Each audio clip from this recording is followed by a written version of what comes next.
అందరికీ నమస్కారం. నా పేరు రంగనాథ్. సనాతన సిరివెన్నెల యశస్వి యూట్యూబ్ ఛానల్కి అందరికీ స్వాగతం.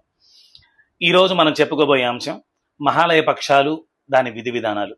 ఆఖరి ఎపిసోడ్లో మనం మహాలయ పక్షాలకు సంబంధించి ఈ కార్యక్రమాలు జరపడం వల్ల వచ్చే విశేషమైనటువంటి ఫలితాలు ఏంటి, అదేవిధంగా ఈ మహాలయ పక్షాలు సమాజానికి ఎలా ఉపయోగపడతాయన్న విషయాన్ని తెలుసుకున్నాం. ఇప్పుడు ఆ మహాలయ పక్షాలు ఎలా చేసుకోవాలి అన్న విషయాన్ని కూలంకషంగా చర్చించుకుందాం.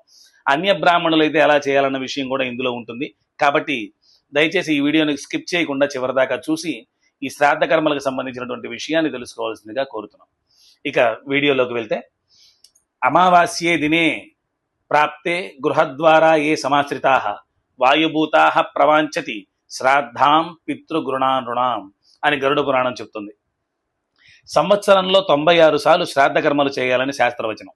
అది కుదరకపోతే సంవత్సరంలో వచ్చే 12 అమావాస్యల్లోనైనా సరే చనిపోయిన వాళ్ళకి, అంటే పితృదేవతలకి పిండాలు అర్పించాలి.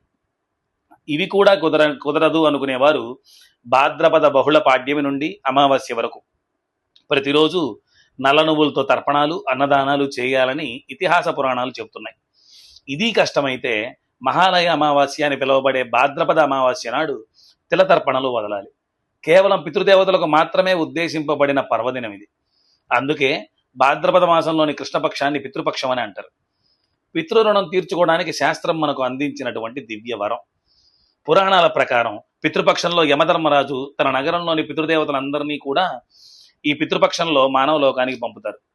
వారు ఆకలితో అలమటిస్తూ తాము చేసిన పాపకృత్యాలను ఒకరికొకళ్ళు చెప్పుకుంటూ తమ కొడుకులు, మనవళ్ళు మొదలైన కుటుంబ సభ్యుల నుండి ఆహార పానీయాలు స్వీకరించడానికి వస్తారు. వారు కోరుకునేది తేనె కలిపిన పాలు పోసి వండే పాయసం, మినపగారెలు ఇత్యాది పిండి వంటలతో కూడినటువంటి పదార్థాలు. వీటిని విధి విధానంగా సమర్పిస్తే ఆనందిస్తారు, తృప్తి పడతారు, ఆశీర్వదించి అనుగ్రహించి యథాస్థానాలకు వెళ్ళిపోతారు. ఒకవేళ భాద్రపద మాసం బహుళ పాడ్యమి నుండి అమావాస్య వరకు శ్రాద్ధం చేయడం కుదరని వాళ్ళు కనీసం పంచమి నుండి అమావాస్య వరకు కానీ, అష్టమి మొదలు అమావాస్య వరకు కానీ విధి విధానంగా శ్రాద్ధాదులు చేయడం అత్యవసరం. సూర్యుడు కన్యాలగ్నంలో ఉన్నప్పుడు భాద్రపదం ఉంటుంది.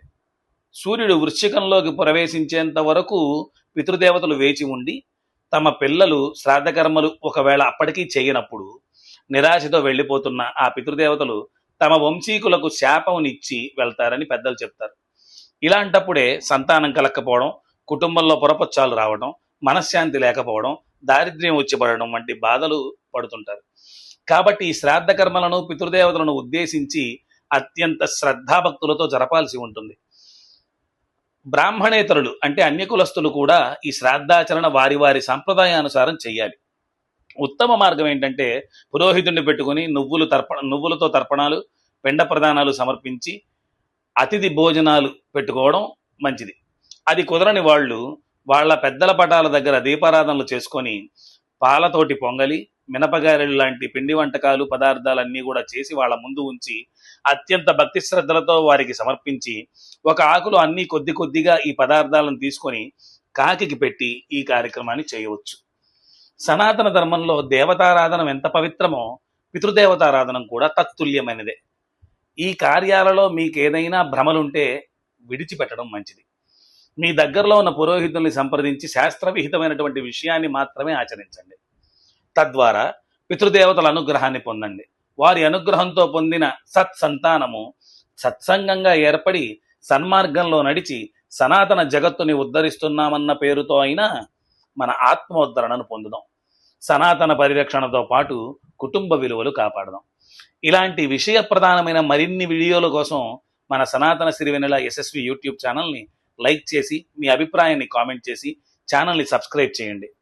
ఇంకో మంచి వీడియోతో మళ్ళీ కలుద్దాం. నమస్కారం.